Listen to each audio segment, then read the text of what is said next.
répond au nom de Son of a Pitch, qui est un jeu de mots assez discutable entre une insulte bien célèbre anglaise et puis le pitch qui est sur la platine des disques jockeys, la petite molette qui permet de faire varier la vitesse du disque. Donc, in fine, de mixer des sons ensemble qui n'ont pas forcément le même tempo. Donc c'est ce machin-là. Ici, là, c'est cette tirette-là, voilà, qui peut faire accélérer ou ralentir le plateau.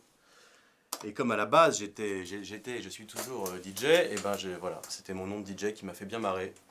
Seulement, le nom étant un peu long et compliqué, je me retrouvais souvent avec des fautes d'orthographe sur les flyers, etc. Ce qui m'a emmerdé, et donc je l'ai réduit à l'acronyme SOAP. Je suis un bricoleur sonore qui fait, donc, je dis ça parce que je fais de la musique et du son, et que la frontière est parfois un peu ténue, comme dans ce film de Chloé Maslow. Moi je découvrais ce boulot-là, moi je faisais que de la musique pour disque. Donc la musique à l'image je connaissais pas, donc on essayait d'anticiper un petit peu tous les pièges qu'il pouvait y avoir.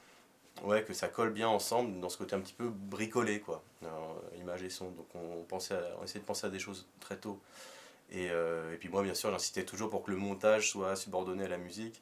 Évidemment c'était pas possible tout le temps, mais moi c'était mon rêve, c'était que la musique soit finie avant le montage et que l'image y colle un maximum. Et évidemment c'est pas toujours possible, mais c'est un conflit rigolo à avoir avec les réals et les monteurs.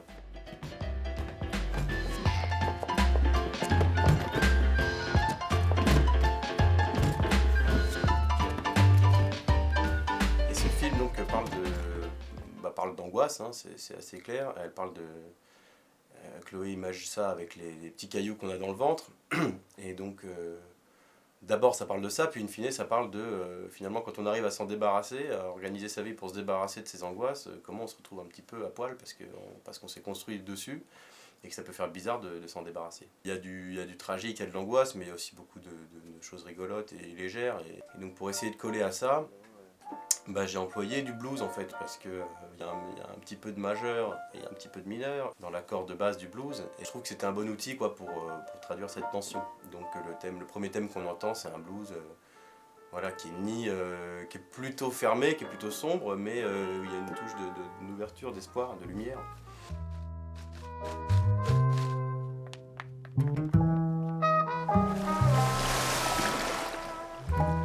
Bon, l'instrument que je joue le plus, c'est le piano, mais je suis pas un instrumentiste, quoi. Je suis vraiment pas un virtuose, et je suis pas un instrumentiste qui bosse son instrument et dont c'est le truc principal. Donc pour chercher des idées, quand on parle de musique avec, voilà, avec une mélodie, une grille, etc., je vais les chercher au piano. Et puis surtout, ça rappelle les films muets.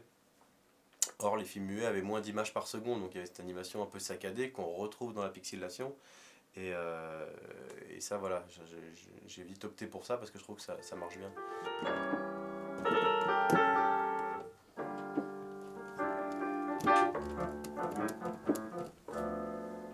Bon, au moins ça illustrera bien le fait que j'ai dit que j'étais pas virtuose.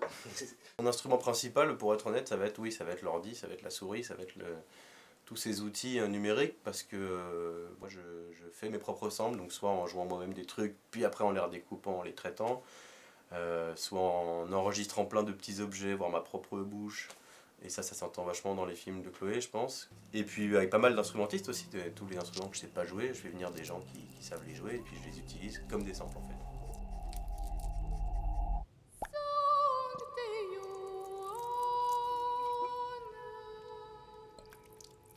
On entend aussi la voix de mon ami Iris Brie à un moment, lors de la crucifixion, on entend un peu de chant lyrique.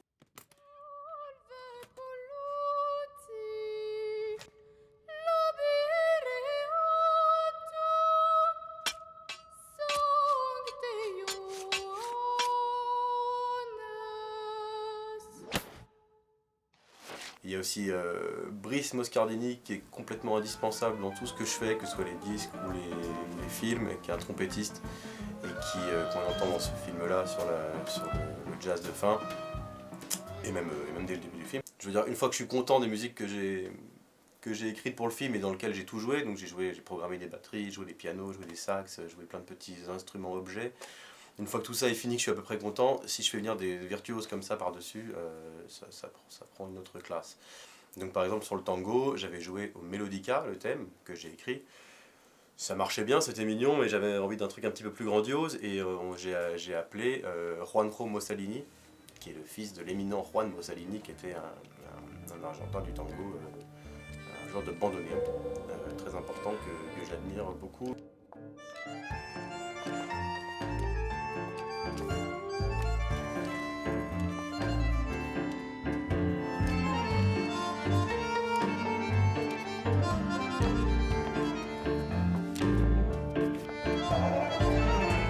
Voilà, tout ce mélange, je pense, traduisait un petit peu bien ce qui se passait dans le ventre de la dite Chloé Maslow. Et ce film-là, Les Petits Cailloux, c'est le premier film où il y a un véritable bruiteur qui est venu bosser à la fin, parce que tous les précédents, bah, c'était moi. Et alors sur le coup, au début, j'étais un peu vexé, parce que j'adorais faire ça, quoi. C'est un peu un rêve de môme de trouver les objets adéquats pour bruiter les actions, etc. Mais peut-être que ça donnait un côté trop foutraque, et une fois fini, justement, j'aimais bien qu'il y ait cette couche de ce qu'on appelle les présences, donc les bruits de pas, les bruits de vêtements, fait par un bruiteur professionnel qui s'appelle Romain Anklevich, avec qui on a fait le suivant aussi. Mais j'ai quand même conservé et imposé des petits bruits faits par moi-même, un peu plus cartoonesques, un peu plus gag, un peu plus grossier, quoi. Bébé, j'étais incalmable au niveau des pleurs jusqu'à ce que mes parents passent l'aspirateur. Donc ils passaient l'aspirateur pour que j'arrête de pleurer. Et, euh, et comme c'est pas terrible niveau consommation électrique ou niveau voisin, je sais plus, ils avaient fini par enregistrer une cassette.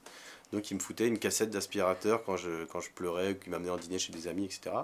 Et puis maintenant, je me dis que ça a dû jouer un petit peu dans mon attrait pour des trucs un peu électroniques. Il faut dire musique concrète pour faire plus classe.